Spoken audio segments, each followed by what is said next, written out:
Bien-aimés dans le Seigneur, je vous salue dans le beau et précieux nom de Jésus-Christ de Nazareth. Merci d'être venu dans cette émission.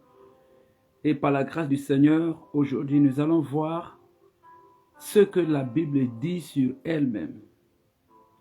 Vous savez, il y a eu tant de mensonges. Il y a des fausses histoires que les gens perpétuent à propos de la Bible. Ils n'ont jamais lu la Bible. Ils ne lisent pas la Bible. D'autres prennent seulement des parties, des versets, ainsi de suite, des versets qui les arrangent et ils les utilisent dans les débats inutiles sans comprendre la Bible. Mais aujourd'hui, par la grâce du Seigneur, nous allons voir ce que la Bible elle-même dit. Ce que la Bible dit sur elle-même. C'est ce que nous allons voir dans cette émission. Merci d'être venu. Je te bénis, mon fils. Le Seigneur te bénisse. Le Seigneur te bénit puissamment. Nous allons voir ce que la Bible dit sur elle-même. Pas ce que les gens t'ont dit au sujet de la Bible. Pas ce que les gens racontent au sujet de la Bible. D'autres disent, la Bible est la parole de Dieu. Certains racontent, la Bible n'est pas la parole de Dieu. D'autres disent que la Bible c'est le livre de Dieu. D'autres racontent, la Bible c'est un livre magique. Ils racontent de n'importe quoi à propos de la Bible. Mais par la grâce du Seigneur, nous allons prendre la Bible. Nous allons ouvrir la Bible et nous allons voir quelques passages bibliques des Écritures de la Bible. Et nous allons comprendre à travers ces enseignements, ces écritures, ces quelques passages, qu'est-ce que la Bible même dit sur elle-même. Pas ce que le pasteur a dit, pas ce que l'évêque a dit, pas ce que l'apôtre a dit, pas ce que l'imam a dit, pas ce que les religions ont dit ou les scientifiques ont dit. Nous allons ouvrir la Bible. Il y a quelques passages bibliques. Nous allons lire ces versets et nous allons comprendre qu'est-ce que la Bible dit sur elle-même. Merci d'être venu. Merci d'être venu. Il est très important pour vous de comprendre, il est très important pour vous de connaître, de savoir ce que la Bible dit sur elle-même. Pas ce que tu dis de la Bible. Il y en a qui disent que non, la Bible c'est un livre pour les chrétiens. On va voir, est-ce que la Bible c'est seulement un livre pour les chrétiens? Si c'est un livre seulement pour les chrétiens ou bien un livre pour tout le monde entier. Il y en a qui racontent la Bible, c'est la parole des hommes, ce n'est pas la parole de Dieu. Nous allons voir, est-ce que la Bible, c'est la parole de Dieu? Seigneur, je te prie de bénir ce moment, de toucher le cœur de mon frère, de toucher le cœur de ma soeur et de permettre qu'au moyen de cette vidéo, de cet enseignement, que ses yeux s'ouvrent sur la Bible, qu'il chasse, que la Bible est véritablement le chemin, la parole de Dieu, que la Bible révèle le cœur de Dieu à toute l'humanité. Touche son cœur, ouvre ses oreilles, ses yeux spirituels et donne-lui la sagesse pour comprendre que ta Bible, que tu nous donnes, c'est ta parole pour sauver tous les humains. Merci mon Dieu, merci mon roi, au nom de Jésus-Christ, amen. Donc nous allons lire dans le premier passage, c'est le livre de 2 Timothée, le chapitre 3, le verset 16. Nous allons lire dans 2 Timothée, le chapitre 3, le verset 16. Et ensemble, nous verrons ce que la Bible dit sur elle-même. Pas ce que j'ai dit de la Bible. Pas ce que vous dites de la Bible. Pas ce que les gens rapportent sur la Bible. Nous allons ouvrir la Bible ensemble, vous et moi. Nous allons lire ces quelques passages bibliques, ces quelques versets bibliques. Et nous allons voir, nous allons analyser qu'est-ce qui est écrit dedans? Qu'est-ce que la Bible même dit sur elle-même? Qu'est-ce que la Bible dit? Qu'est-ce que la Bible déclare sur elle-même? 2 Timothée, le chapitre 3, le verset 16. Prenez votre Bible. Tournez avec moi dans 2 Timothée, le chapitre 3, le verset 16. Likez la vidéo et partagez la vidéo au maximum à tous vos bien-aimés, toutes les personnes que vous désirez voir changer de vie. Partagez la vidéo au maximum et le Seigneur va vous bénir.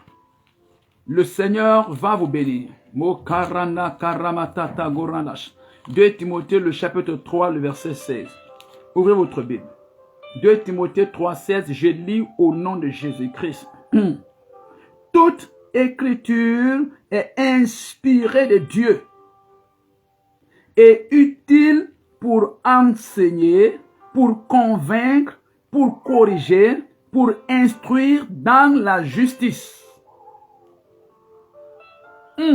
Voici ce que la Bible dit sur elle-même.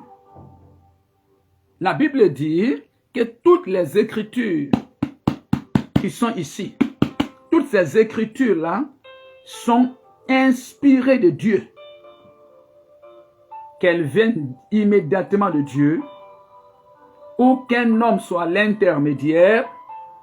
La Bible dit, de Genèse jusqu'à Apocalypse, tous les versets, tous les chapitres, tous les mots, les lettres, les paragraphes,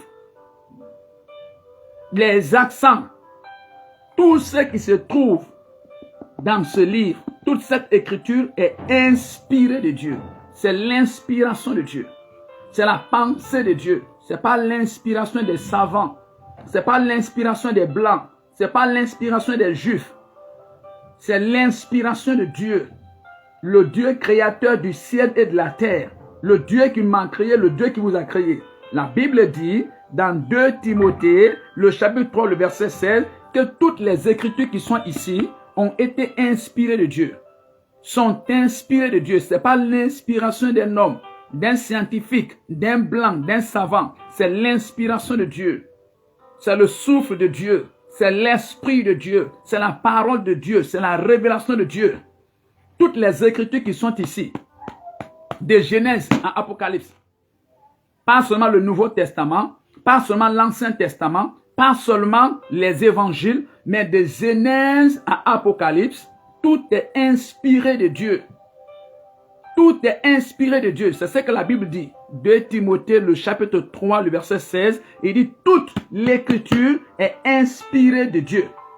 Toute écriture est inspirée de Dieu. Et utile. Pour faire quoi? Cette écriture est inspirée de Dieu pour faire quoi? Pour enseigner les hommes, les femmes, les enfants, les familles, pour enseigner tout le monde, pour convaincre les humains d'abandonner leur mauvaise voie et de venir sur la voie de Dieu, pour convaincre les humains d'abandonner leur voie de péché et de venir sur la voie de Dieu. Toutes ces écritures qui sont ici sont inspirées de Dieu pour convaincre les humains, pour enseigner les humains, pour corriger, pour corriger la façon de voir des humains, pour corriger la façon de parler des humains. Leur façon de parler est tordue. Quelqu'un va te dire qu'il a la licence. S'il raisonne, tu te demandes, lui là, est-ce qu'il a une fois été à l'école? Quelqu'un va te dire qu'il a le doctorat. S'il raisonne, tu te demandes, mais lui là, comment il a eu son doctorat? Quelqu'un va te dire qu'il a le master. S'il raisonne, quand tu t'assois, tu vois son raisonnement. C'est comme quelqu'un, je ne sais pas. Il a le master, il a la licence, il a le doctorat, mais quand il raisonne devant toi, tu te demandes, mais lui là, comment il raisonne? Un licencié qui couche avec un homme, ton raisonnement a un problème. Tu es un licencié, un homme, tu as la licence, tu couches avec un homme qui couche avec un homme, ils ont la licence. Homme qui couche avec homme, ils ont la licence. D'autres ont le master, d'autres ont même le doctorat. Homme qui couche avec un homme, et regardez leur raisonnement. Même les animaux là, quand on voit même les animaux là, on ne va jamais voir un chien mâle qui couche avec un chien mâle. Vous n'allez jamais voir ça. Vous n'allez jamais voir, même les poulets que nous mangeons là, vous n'allez jamais voir un coq, voilà. Faire la cour à un coq. Voilà, les deux venir ensemble, vous n'allez jamais voir ça. Même les animaux qui n'ont pas d'esprit là, qui sont faits seulement d'âme et de chair, ils savent que mal ne peut pas aller avec mal. C'est seulement les humains, ils ont la licence, ils ont le master, ils ont le doctorat, ils valident partout dans le système éducatif, partout dans le monde entier, que oui, homme peut se marier avec homme. Voici leur raisonnement. La Bible dit, dans 2 Timothée, le chapitre 3, le verset 16, que c'est inspiré de Dieu pour corriger cette chose qui n'est pas correcte dans leur tête là, pour corriger ça. Cette chose qui n'est pas correcte, qui n'est pas normale, qui n'est pas réglée, qui n'est pas guérie là. La parole de Dieu est inspirée pour corriger ça, pour guérir ça, pour régler ça. Qui que tu sois. Tu as étudié, tu n'as pas étudié, tu as le master, tu as la licence, tu as le doctorat. La Bible est l'inspiration de Dieu pour t'enseigner, pour te convaincre les voies de Dieu, pour corriger ce qui n'est pas correct dans ta façon de penser, dans ta façon de voir, dans ta façon de parler, dans ta façon de réagir. Pour corriger ce qui n'est pas correct. Mokara malandegos. Makari brandozos. Pour corriger. Elle corrige. Cette Bible corrige. Beaucoup étaient des voleurs. Beaucoup étaient des voleurs. C'est la Bible qui a corrigé. Beaucoup étaient des fumeurs, des drogueurs. Beaucoup étaient, je peux dire, des ivrognes. Beaucoup pratiquaient la sorcellerie, la magie. D'autres étaient des cannibales. Oui? Oui? Je ne sais pas. Le cannibalisme, ils pratiquaient cela. D'autres étaient des sorciers, des ivrognes. D'autres étaient des meurtriers, des idolâtres, des menteurs, des adultères. C'est la Bible qui a corrigé leur mentalité. Ils ont arrêté de voler. C'est ça là qui a corrigé. Ils ont arrêté de mentir, ils ont arrêté de boire, ils ont arrêté de manger les gens. Ils ont arrêté la sorcellerie, l'idolâtrie. C'est ça là qui a changé. C'est pourquoi Dieu dit, c'est pourquoi il est écrit dans 2 Timothée, le chapitre 3, le verset 16, que toute écriture est inspirée de Dieu, utile pour enseigner les hommes, tous les hommes, pas les chrétiens seulement, pas les juifs seulement, pas les blancs seulement, pour enseigner tous les hommes, blancs, noirs, qui que tu sois. La Bible, de Genèse à Apocalypse, c'est l'inspiration de Dieu pour t'enseigner. Ta façon de voir n'est pas correcte. Prends la Bible, tu vas lire. Dieu va t'enseigner comment on doit voir. Ta façon de parler n'est pas correcte. Prends la Bible, tu vas lire de Genèse à Apocalypse. Dieu va t'enseigner, il va éduquer ton langage. Ta façon de répondre aux gens, ta façon de réagir, ta personnalité n'est pas correcte. Dans ta personnalité, il y a la rébellion, il y a l'orgueil, il y a la colère, il y a la violence, il y a le vol. Même si que tu as la licence, même si que tu as le master, même si que tu as le doctorat, devant les gens, tu impressionnes, mais dans le coulisses, tu couches avec ton enfant. Ta façon de vivre, de raisonner n'est pas correcte. Comment quelqu'un qui a un master, un homme qui a un master peut coucher avec un homme? Comment un homme qui a un doctorat peut coucher avec un homme? Est-ce que ta façon de penser est correcte? Est-ce que ta façon de penser est normale? La Bible est l'inspiration de Dieu pour corriger cela. C'est l'inspiration de Dieu pour corriger cela. D'autres vivaient dans le concubinage. Ils vont seulement, ils prennent les enfants des autres comme ça, et puis ils font un enfant avec eux, ils les amènent à la maison, ils vivent avec eux. Ils vont faire 2 enfants avec eux, 3 enfants avec eux, 4 enfants, 5 enfants, sans mariage. Sans mariage. Ils sont dans le concubinage. Ils ont la licence. Quelqu'un qui est dans la licence. Quelqu'un qui a la licence. Sa femme qu'il a là, il n'a pas marié. Ils sont dans le concubinage. Il a le master. Il vit dans le concubinage. Il a le doctorat. Il vit dans le concubinage. Sa femme qu'il a là, il n'a pas marié. Il n'a pas marié sa femme. Ils font des enfants seulement, des enfants seulement, des enfants seulement. Il a le master. Il a la licence. Il a le doctorat. Ta façon de penser là n'est pas correcte. La Bible va t'enseigner que le concubinage n'est pas bien. Il faut marier ta femme légalement. Toute écriture est inspirée de Dieu et utile pour enseigner, pour convaincre, pour corriger. Pour corriger. D'autres ont abandonné leurs femmes. D'autres ont abandonné leurs enfants. Ils sont avec leurs copines. Ils vont aller prendre des maisons pour leurs copines. Aller s'occuper d'eux. Leurs femmes et leurs enfants souffrent à la maison. La Bible, prends la Bible, tu vas lire, de Genèse à Apocalypse. Il va corriger, il va éduquer ça.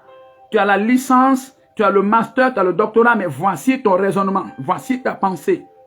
La Bible est l'inspiration de Dieu pour corriger tout ce qui est mauvais dans notre vie. Beaucoup de bandits ont été transformés grâce à la Bible. Beaucoup de mangeurs d'hommes, beaucoup de sorciers, de sorcières ont été transformés grâce à la Bible. Beaucoup d'ivrognes ont abandonné l'ivrognerie grâce à la Bible. Beaucoup de maris qui trompaient leurs femmes. Beaucoup de maris qui trompaient leurs femmes. Beaucoup de femmes qui trompaient leurs maris ont été transformées grâce à la Bible. Grâce aux enseignements, aux écrits qui sont ici, à la Bible. Beaucoup d'enfants n'avaient pas de respect pour leurs parents. Ils maudissaient leurs parents. Grâce aux enseignements bibliques, ils ont été transformés. Beaucoup de personnes qui avortaient, qui vivaient dans l'immoralité, toutes sortes de vices.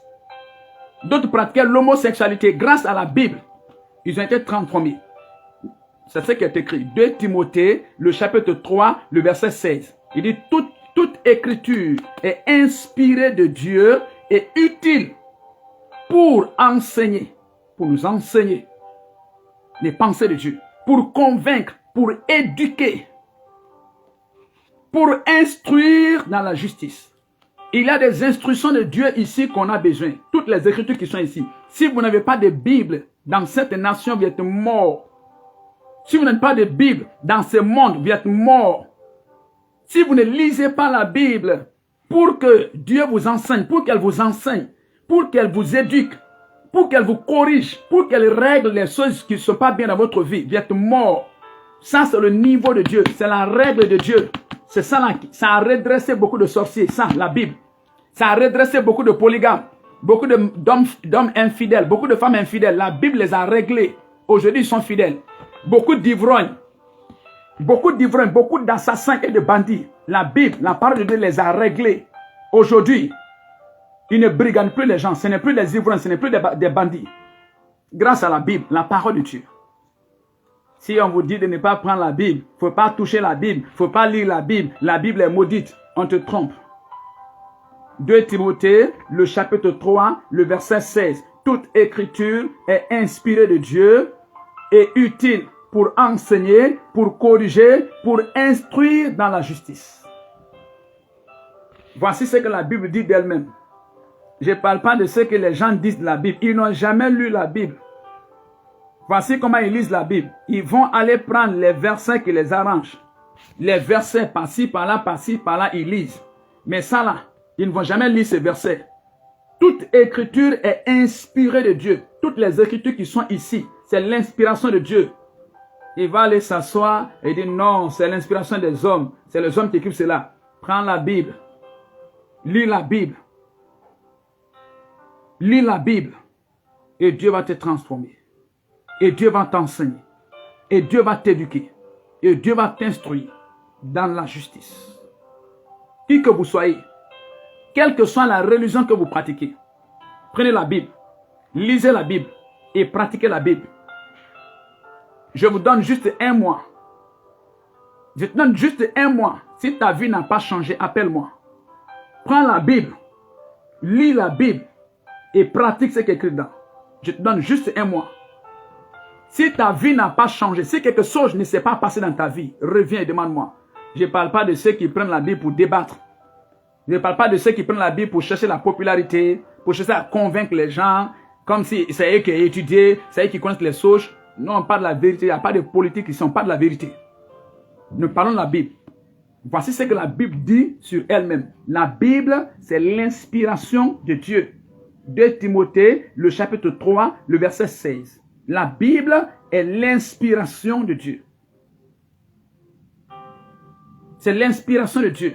Même si que parfois Dieu a parlé directement, parfois Dieu est passé par des hommes, c'est l'inspiration de Dieu. Dieu les a inspirés.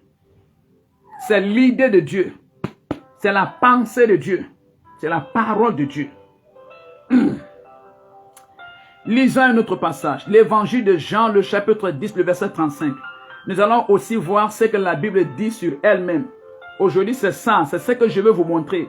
Pas ce que les gens vous ont raconté par rapport à la Bible. Ce que les religions ont raconté. Non. Aujourd'hui, je veux vous montrer ce que la Bible dit sur elle-même. C'est ce que je veux vous enseigner. Ce que la Bible dit sur elle-même. Pas ce que les gens racontent sur la Bible. Prenez votre Bible. Merci mon frère. Merci mon frère. Merci mon frère Lucien. Le Seigneur vous bénisse. Aimez la vidéo, partagez au maximum. L'évangile de Jean, le chapitre 10, le verset 35. Prenez votre Bible. Prenez votre Bible. Ne vous mettez pas à raisonner. Prenez votre Bible, on va lire ensemble. Jean, le chapitre 10, le verset 35. Je lis au nom de Jésus-Christ. Jean 10, 35. Si elle a appelé Dieu, ceux à qui la parole a été adressée, et si l'écriture ne peut être anéantie, et si l'écriture ne peut être anéantie, vous avez entendu cela? Cette écriture ne peut être anéantie.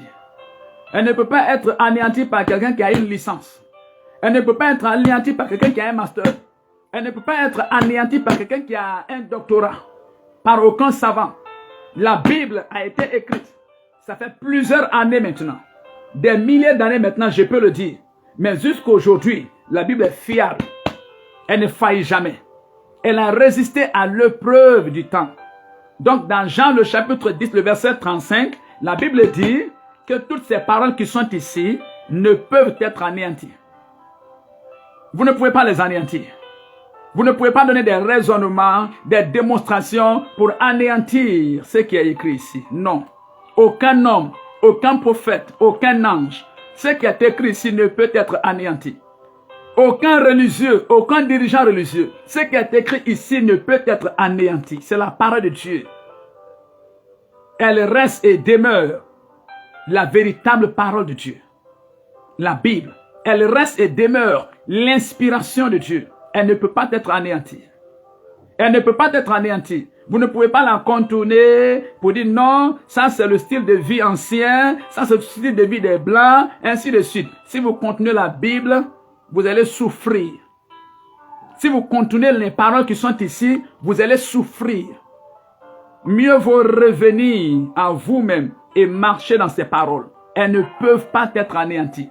Ces versets qui sont ici, ces chapitres qui sont ici, ces livres qui sont dedans, aucune parole, même un seul mot ici ne peut pas être anéanti. Vous ne pouvez pas l'anéantir.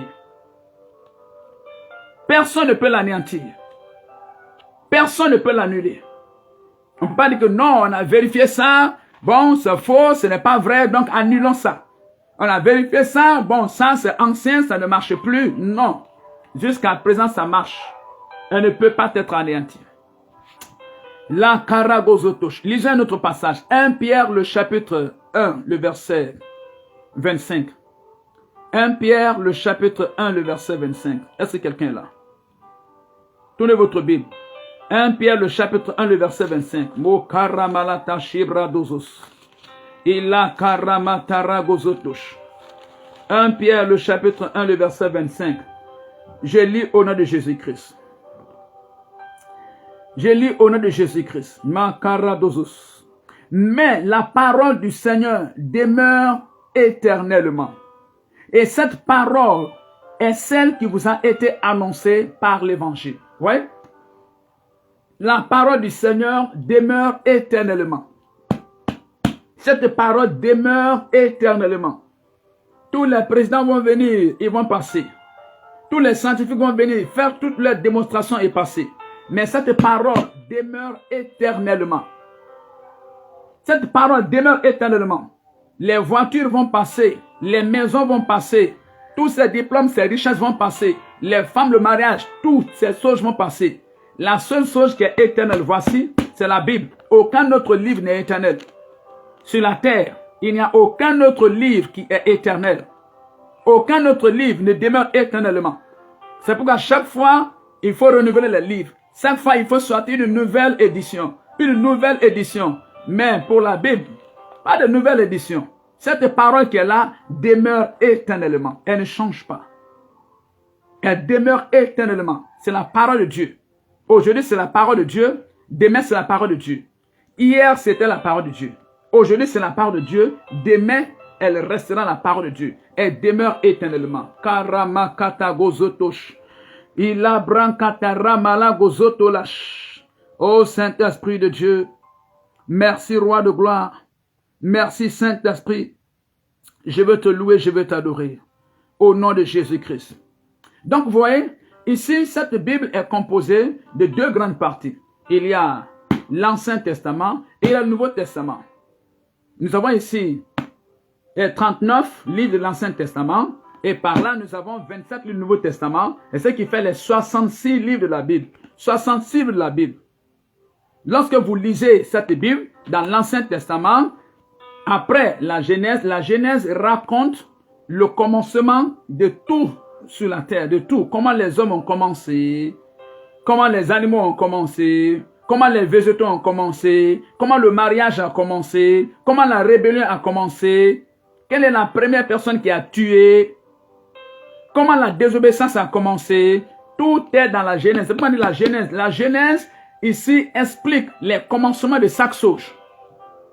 Les commencements de chaque chose. comment la mort est rentrée, comment la maladie a commencé. La Genèse explique tout. Après la Genèse, il y a 16 autres livres. Ces 16 livres expliquent beaucoup d'autres histoires. Ça explique beaucoup d'autres histoires. L'histoire, je peux dire, l'histoire d'Esther, l'histoire d'Israël, ainsi de suite. Il y a des livres qui parlent de l'histoire du peuple juif. Après la Genèse, vous allez rencontrer toutes ces choses. Après cela, nous avons aussi 5 autres livres poétiques. 5 autres livres poétiques. Après ça, nous avons 17 livres prophétiques.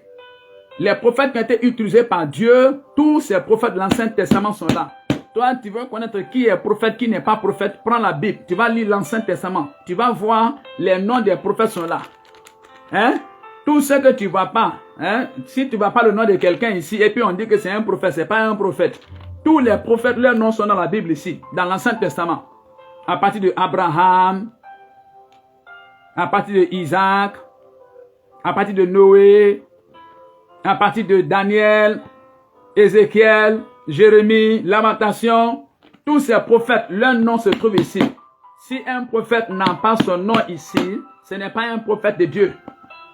Si un prophète, jusqu'à ce que toute la Bible soit écrite, soit au complet, l'Ancien Testament, le Nouveau Testament, si tu ne trouves pas le nom d'un prophète ici, c'est que ce n'est pas un prophète de Dieu, c'est un prophète de Satan, c'est un prophète du diable. Tous les prophètes de Dieu, leur nom se trouve ici, dans l'Ancien Testament, dans le Nouveau Testament. Si maintenant tu fouilles de Genèse jusqu'à Apocalypse, mon frère, ma soeur, tu ne trouves pas le nom d'un prophète ici, c'est que ce n'est pas un prophète de Dieu. Ce n'est pas un prophète de Dieu, c'est un prophète de Satan. Tous les prophètes de Dieu sont enregistrés ici. Tous les prophètes de Dieu sont ici. Tout prophète qui n'est pas mentionné maintenant ici, dans l'Ancien Testament, dans le Nouveau Testament, ce n'est pas un prophète. En tout cas de Dieu. Tous les prophètes de Dieu ont leur nom ici. Ils ont leurs livres ici, ils ont leurs écrits ici, ils ont leur histoire ici. Tout est clair. Tout est clair. La Bible nous révèle cela. Ô Saint-Esprit de Dieu.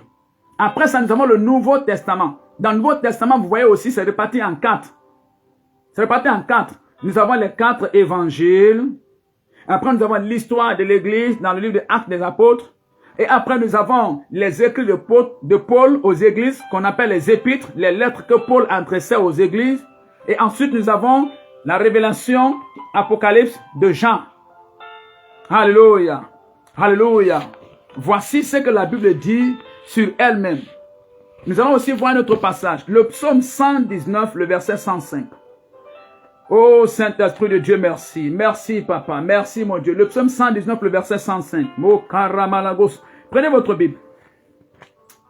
Prenez votre Bible. Le psaume 119, le verset 105. Le psaume 119, le verset 105. Je lis au nom de Jésus-Christ. Ta parole est une lampe à mes pieds et une lumière sur mon sentier.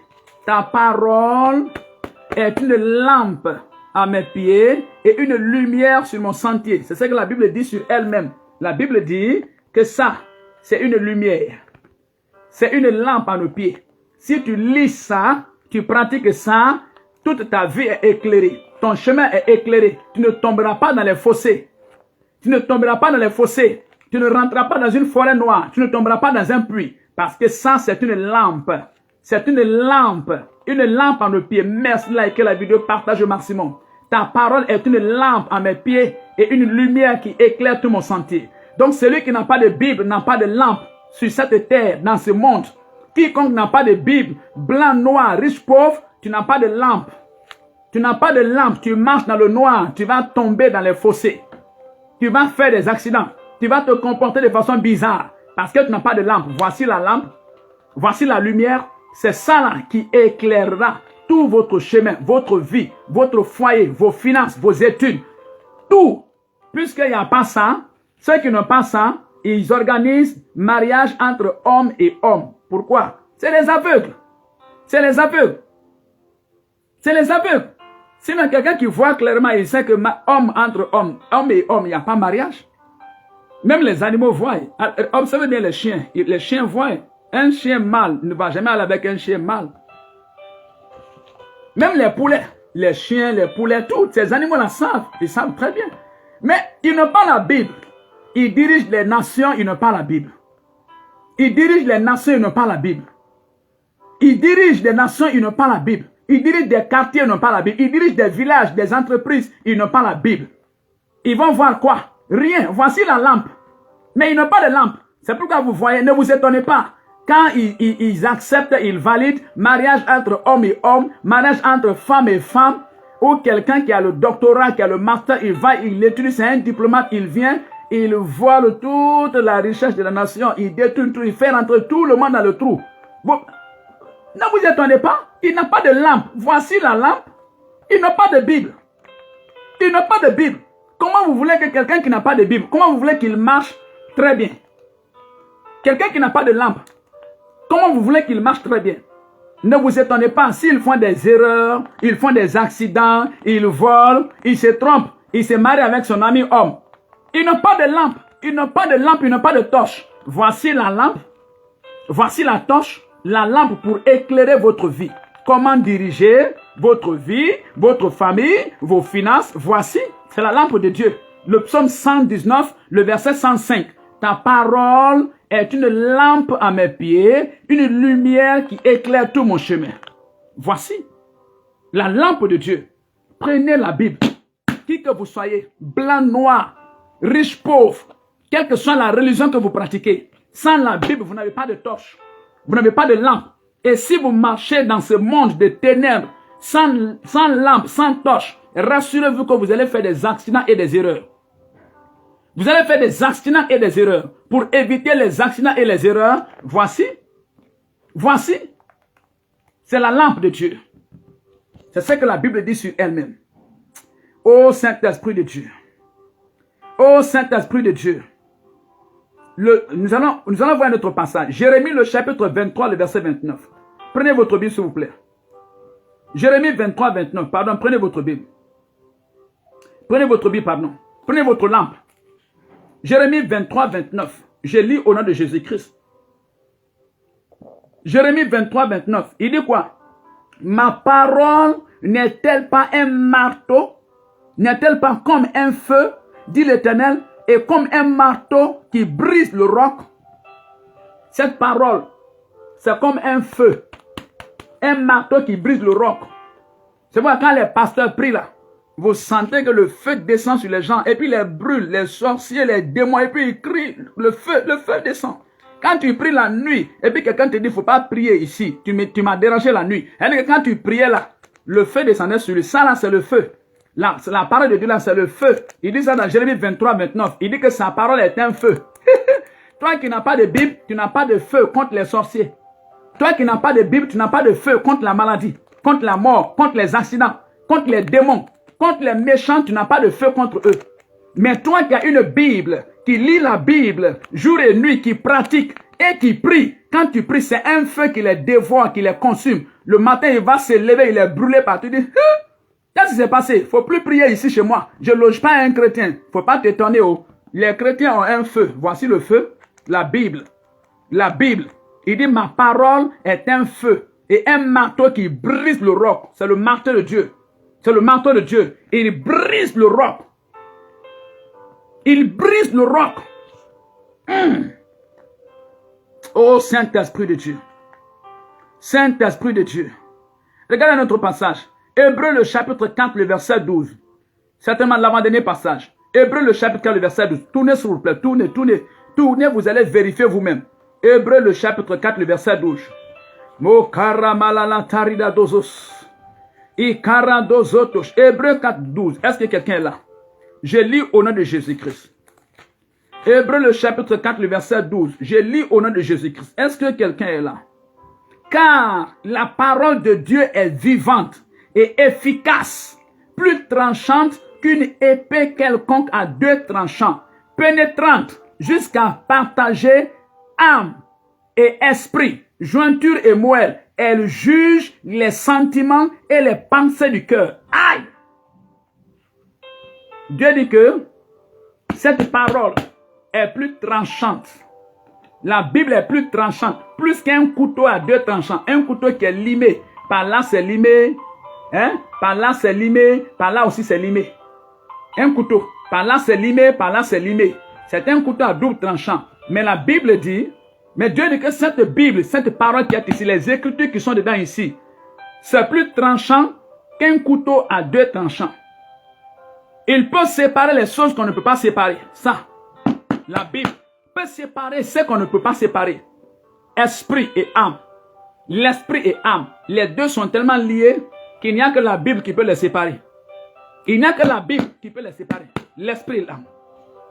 Jointure et moelle. C'est la Bible. C'est une épée. C'est une épée. C'est un couteau. C'est un coupe-coupe. C'est une épée. Si vous n'avez pas la Bible, ça veut dire que vous n'avez pas de coupe-coupe contre les sorciers, contre la maladie, contre les démons. Si vous n'avez pas la Bible, ça veut dire que vous n'avez pas de coupe-coupe contre eux. Et si vous n'avez pas de couteau contre eux, vous n'avez pas de coupe-coupe contre eux, ils vont vous bouffer. Ils vont vous bouffer. Cherchez-vous une Bible. Ça, c'est le couteau de Dieu. C'est le coupe-coupe de Dieu. C'est l'épée de Dieu. Quand les versants qui sont dedans, tu es en train de prier, tu dis, il est écrit, je vous ai donné le pouvoir de marcher sur les serpents et les scorpions et sur toute la puissance du diable et rien ne peut vous nuire. À cause de cela, je marche sur la puissance de toi sorcier, de toi sorcière, de toi maladie. C'est comme si tu prenais un couteau et tu étais en train de les découper, de les déchirer. Lorsque tu cites ces versets dans ta prière, voici le couteau de Dieu. Il y en a qui laissent ça la nuit en se couchant. Ils vont dans le magasin. Tellement que le sorcier les empâtera. Il prend un couteau. Il vient, il met sur son oreiller. Et puis il met sa tête dessus. Quand le sorcier vient, il passe tout le temps à s'asseoir sur lui, à l'étrangler. Il sort le couteau. Il va, il trace sur le mur. Il trace sur le mur. Il dit, ah, je l'ai tué. Quoi? Tu n'as rien fait. Voici le couteau de Dieu. Au lieu d'aller prendre le couteau dans la cuisine, dans la marmite, dans le magasin, et venir déposer sur ton coussin, sur ton oreiller. Prends la Bible. Lève-toi. Mémorise les versets bibliques. Utilise ces versets bibliques dans tes prières. Voici le couteau de Dieu. C'est le couteau de Dieu, c'est l'épée de Dieu. Ça là, aucun démon ne peut résister. Ça.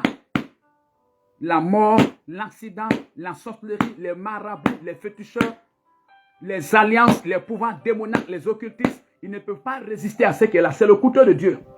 C'est pourquoi il ne veut pas que tu aies la Bible. C'est pourquoi ils vont tout dire pour te décourager, pour ne pas que tu achètes la Bible, pour ne pas que tu utilises la Bible, pour ne pas que tu lises la Bible. Parce que quand tu lis la Bible, tu vas les couper.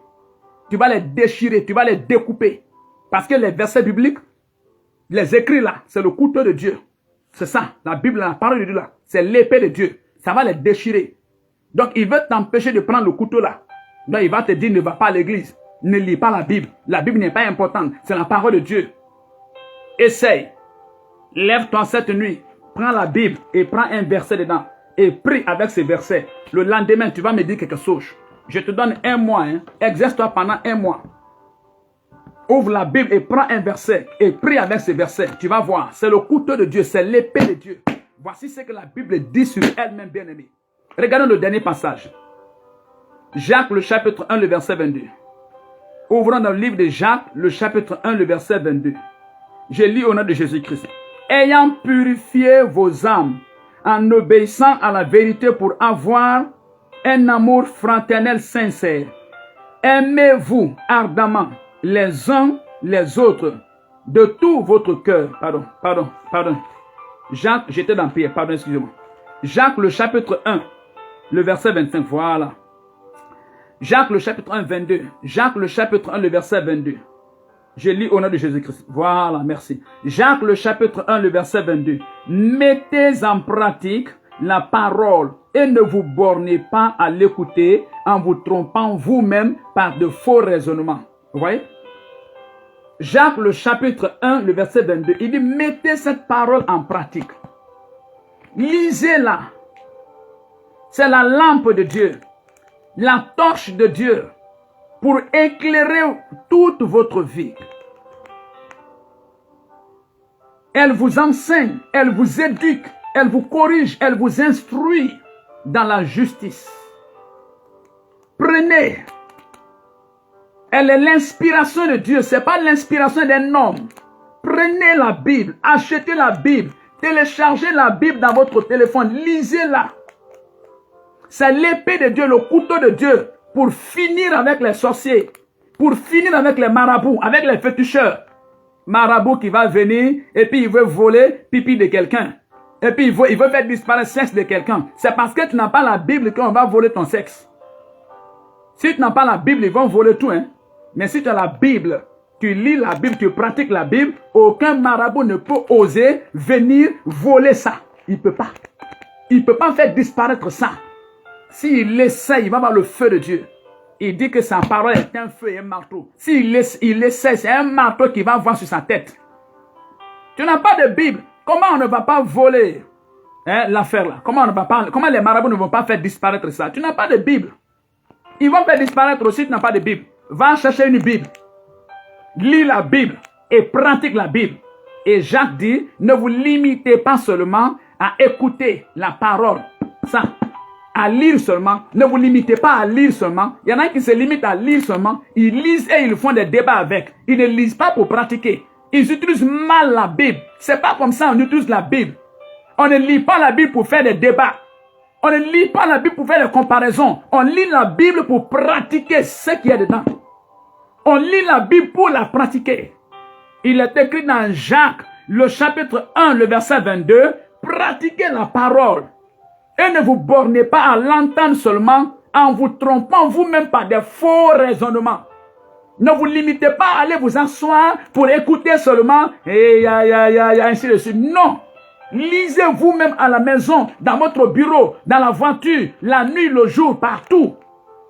Et pratiquez ce qu'il y a dedans. Lisez pour pratiquer. Ne lisez pas pour vous moquer. Ne lisez pas pour comparer quoi que ce soit. Ne lisez pas pour défendre quoi que ce soit. Ne lisez pas pour faire des débats. Lisez pour pratiquer. Et le Seigneur va vous bénir.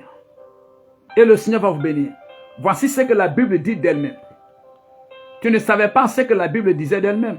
Tu as juste entendu ce que les gens ont dit de la Bible. Ah, c'est l'écrit des chrétiens. C'est le livre des chrétiens. Ce n'est pas le livre des chrétiens. C'est le livre de toute l'humanité. C'est le livre de Dieu qu'il a donné à tous les êtres humains. Tout le monde, pas seulement les chrétiens. Tout le monde doit avoir une Bible. Tout le monde doit lire la Bible. Tout le monde doit pratiquer la Bible. C'est l'épée de Dieu, le couteau de Dieu contre la maladie, la mort, l'accident, la pauvreté, le blocage. Contre les sorciers, les marabouts. C'est l'épée de Dieu, c'est le feu de Dieu, le marteau de Dieu. C'est la lampe de Dieu, la torche de Dieu pour indiquer le chemin que nous devons suivre, la décision à prendre. La Bible. C'est la parole, l'inspiration de Dieu pour nous enseigner, pour nous corriger, pour nous instruire, pour nous orienter. C'est l'inspiration de Dieu pour nous éduquer, pour nous instruire dans la justice. Prenez la Bible et votre famille sera guérie. Voici, prenez la Bible et pratiquez la Bible et votre vie sera guérie. Votre mari sera guéri, votre femme, vos enfants, prenez la Bible. Votre entreprise sera guérie. Vos finances seront guéries, votre village sera guéri. Le village, prenez la Bible, tout le village. Tout le quartier, prenez la Bible. Toute la nation, prenez la Bible.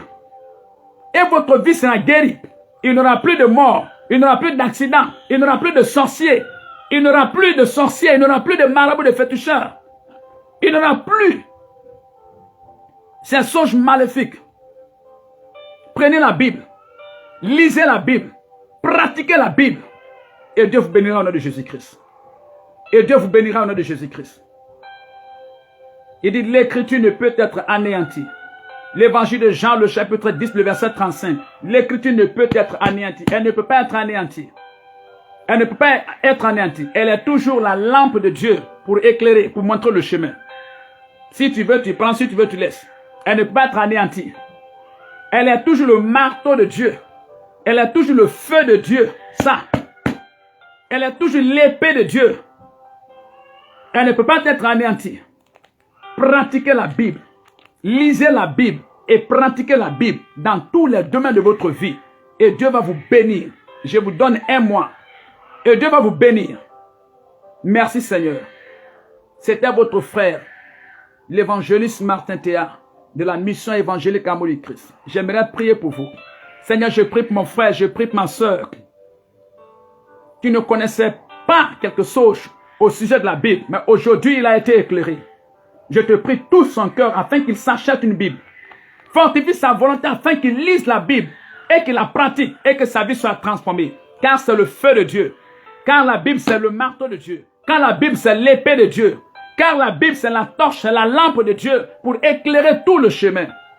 Car la Bible est l'inspiration de Dieu pour enseigner, pour convaincre, pour éduquer, pour instruire dans la justice. Merci Seigneur. En le faisant, transforme sa vie de gloire en gloire. Au nom de Jésus-Christ. Amen. Amen. Amen.